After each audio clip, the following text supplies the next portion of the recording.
como veníamos comentando, ya está la foto de la reunión del presidente Mauricio Macri con quien comanda el Fondo Monetario Internacional, que es Christine Lagarde, en la reunión del día de hoy, en el que de vuelta en el marco del G20 han encontrado espacio para hablar del programa de la Argentina e incluso Lagarde sacó un tuit especificando que la reunión fue muy productiva y que también el programa argentino estaba mostrando indicios de avance en todas las áreas en las que venían trabajando. La reunión se llevó a cabo como estaba previsto, nos vimos la foto, también ahora en el marco del G20 seguramente el presidente Mauricio Macri va a mantener diferentes reuniones y discusiones que se darán del ámbito político. Mientras tanto, en Bruselas el foco está puesto en lo que suceda y en lo que puedan llegar a trabajar tanto el canciller Jorge Fori como el ministro de Trabajo y de Producción, Dante Sica. Los dos tendrían que seguir con su agenda, viajar incluso a Osaka, en Japón, para la cumbre del G20. No lo van a hacer, suspendieron toda la agenda para quedarse allí, poniéndole letra a todo lo necesario para que se dé el tratado entre el Mercosur y la Unión Europea. Un tratado que lleva 20 años de negociación, que cada vez que parece que va a avanzar, finalmente retrocede. Entonces, también hay que prestar atención si esto se puede firmar o no. Hay mucha expectativa por todos los beneficios que le puede traer a la economía de toda la región principalmente. Para eso vamos a discutir y analizar todo este tema con Héctor Rubini, que es economista de la Universidad de El Salvador. Buenas noches, gracias por estar aquí. ¿Qué tal? Buenas noches, gracias por invitarme. Bueno, en todo este marco, la importancia del bloque del Mercosur en un tratado con la Unión Europea. Y lo que uno piensa es, quien está en contra o quien está poniendo trabas es nada más y nada menos que Emmanuel Macron, el presidente francés, que tiene mucho peso en el bloque europeo.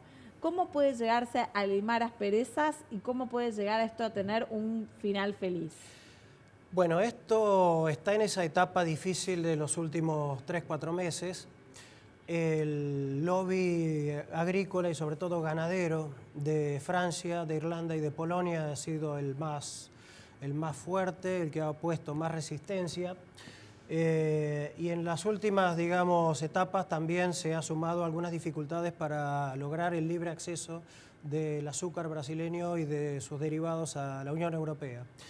Las reuniones empezaron el viernes, en realidad son reuniones a puertas cerradas, se han sumado los ministros anteayer en realidad.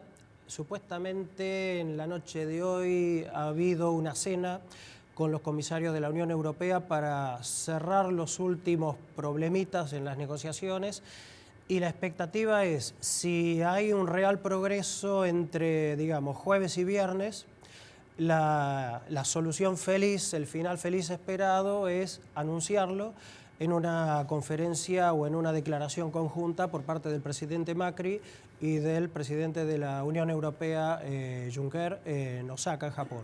Ahora, ¿eso significaría que sí se sella el tratado por más que sigan de limar algunas cuestiones de trabajo en los próximos meses, como dice usted? Teóricamente sería así. Teóricamente sería así, sería, digamos, el marco de política general para avanzar ya sin estas trabas hacia lo que sería una verdadera liberación de comercio progresiva. Lo que hay que ver es después qué se ha firmado en materia de concesiones arancelarias de las dos partes y de todo lo que hace a barreras no arancelarias, cupos, barreras sanitarias, reglas de origen, sobre lo cual también había algunas cuestiones de los industriales del Mercosur respecto de Europa. Y bueno, es una cuestión de ahora esperar hasta el sábado a ver qué hay.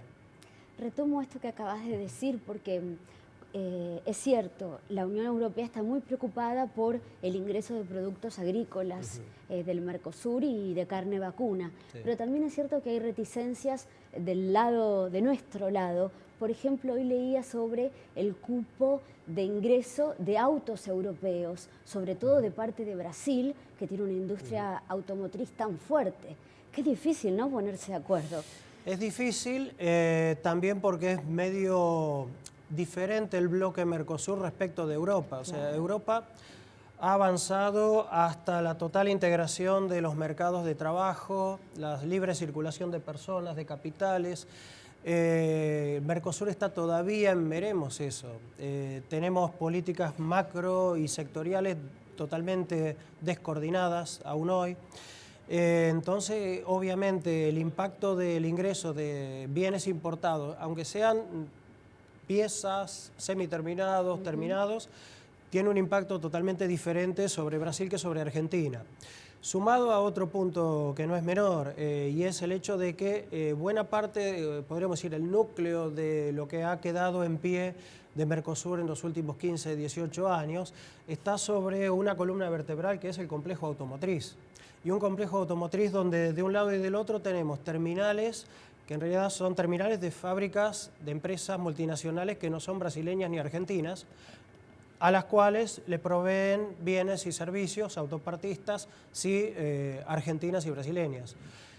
Entonces, bueno, obviamente la entrada de camiones, de tractores, de motos, el impacto va a ser diferente. Uno se pregunta si no deberíamos primero fortalecer, ¿no?, el Mercosur y tratar de hacerlo funcionar como corresponde, pero bueno, me generó esa reflexión. Esa pregunta está desde hace tiempo, ha habido marchas y contramarchas. Recordemos también en el periodo 2003-2015, buena parte de la falta de avance de Mercosur obedeció a Argentina, a las trabas al comercio, a obligar de alguna manera a negociar a Brasil hacia nosotros y darnos la prerrogativa de exigirles, bueno, no nos invadan con productos de la manera siguiente, acordemos restricciones voluntarias de exportaciones de productos línea blanca de Brasil hacia Argentina, algo que va totalmente en contra de los tratados de Europreto. Bueno, 2015 para acá empezó otra historia, porque hasta entonces lo que teníamos eran 2 países, en realidad 4 países semicerrados, sobre todo Argentina, la incorporación media extraña de Bolivia, podríamos decir, y Venezuela, y bueno, y un giro totalmente de las políticas en toda la región de 2015-16 para acá. Si pensamos en el Mercosur original, estamos hablando de Brasil, Argentina, Uruguay, Paraguay. Si estamos hablando en lo que se ha heredado de los últimos 3-4 años, bueno, en realidad se incluye a Bolivia y se incluye a Venezuela. La pregunta es, bueno, ¿qué hará el gobierno venezolano con una situación de hiperinflación y con un contexto institucional que está totalmente al margen de lo que es lo normal en cualquier país que sea una democracia, una república y una economía capitalista mixta normal? Hay algo que no se entiende para los que no somos especialistas en las cuestiones aduaneras puntualmente. Cuando uno firma un acuerdo de este tipo con otra unión económica, ¿qué puerto se utiliza? ¿Quién es el que cobra los impuestos a la importación? ¿Cómo se distribuye eso? Porque estamos hablando de 4 países, los cuales por lo menos tienen 3 puertos marítimos, y uno se pregunta a nivel Mercosur, ¿cómo son los ingresos y después la circulación? Porque si bien hay libre circulación, es para determinados productos. ¿Quién sería el principal beneficiado a primera mano de un acuerdo así? ¿O eso también tiene que ir por escrito? ¿O a la Unión Europea eso no le importa y tenemos que ponerlo por escrito nosotros? Claro, es lo último que acabas de decir. O sea, la Unión Europea es una unión aduanera completa. Entonces, cada puerto, o sea, Rotterdam u otros, bueno, son ingresos para, digamos, repartir la Unión. Ahora, acá, bueno, Brasil por su parte, Argentina por su parte, Uruguay, Paraguay. Entonces, bueno, ahí dependerá mucho ahí de qué le van a, no digo que exigir al bloque Mercosur, pero ese punto obviamente si se va a manejar en la transición cada país con los ingresos según su puerto o no, es un tema de Mercosur. Ahí la Unión Europea obviamente nos va a dejar a nosotros, bueno, en eso arréglense ustedes como puedan. Y en ese arréglense como puedan, ¿cuál es la situación actual dentro del Mercosur? O sea, ¿hay vías de que se pueda solucionar? Porque, bueno, sabemos cómo piensa nuestro presidente, todavía no sabemos cómo piensa el presidente de Brasil, sabemos cómo piensa en Uruguay y cómo piensa en Paraguay. Bueno, estamos en esa situación. No tenemos un tesoro y una secretaría de Hacienda común a los 4 países. Entonces, claro, tenemos 4 aduanas, tenemos 4 tesorerías, tenemos 4 secretarías de Hacienda y obviamente detrás de eso 4 situaciones macroeconómicas Distintas. Totalmente distintas. Lo vimos un poco el año pasado con la crisis cambiaria. O sea, nosotros con el FMI y los demás socios del Mercosur mirando a ver qué hace Argentina. Retomo un poco lo que venía mencionando Nicolás, que Argentina en algún punto y Brasil, que son las economías más fuertes, están como en el tope de la mirada de todo este tratado.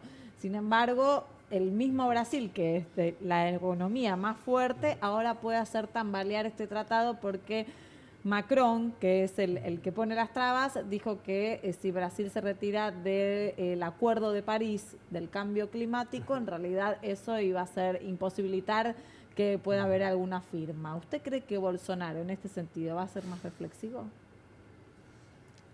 Difícil, ¿no? Entender la psicología de Bolsonaro o la de Trump, digamos, es medio lo mismo, ¿no? Bueno, Trump se fue, de hecho los Estados Unidos se salió del acuerdo. Claro, por eso un Twitter a las 7 de mañana cambia todo. Parece menos impulsivo Bolsonaro, pero la verdad que no sabría responder. No sabe si hay posturas ya puestas con respecto. No, desconozco. No. Bueno, veremos entonces porque puede ser importante para ver si vamos a tener un final feliz o no, que es lo que veníamos mencionando. Sí, y el tema del cambio climático es uno de los ejes de la reunión de Osaka justamente ahora del G20. Yo creo que eso no se va a ignorar. Bueno, vamos a seguir entonces hablando tanto del tratado, del acuerdo entre la Unión Europea y el Mercosur, como del G20, porque evidentemente los une el cambio climático. Sí. Muchas gracias y buenas noches por estar aquí con nosotros. Por favor, gracias Vamos por a un invitarme. corte y enseguida regresamos.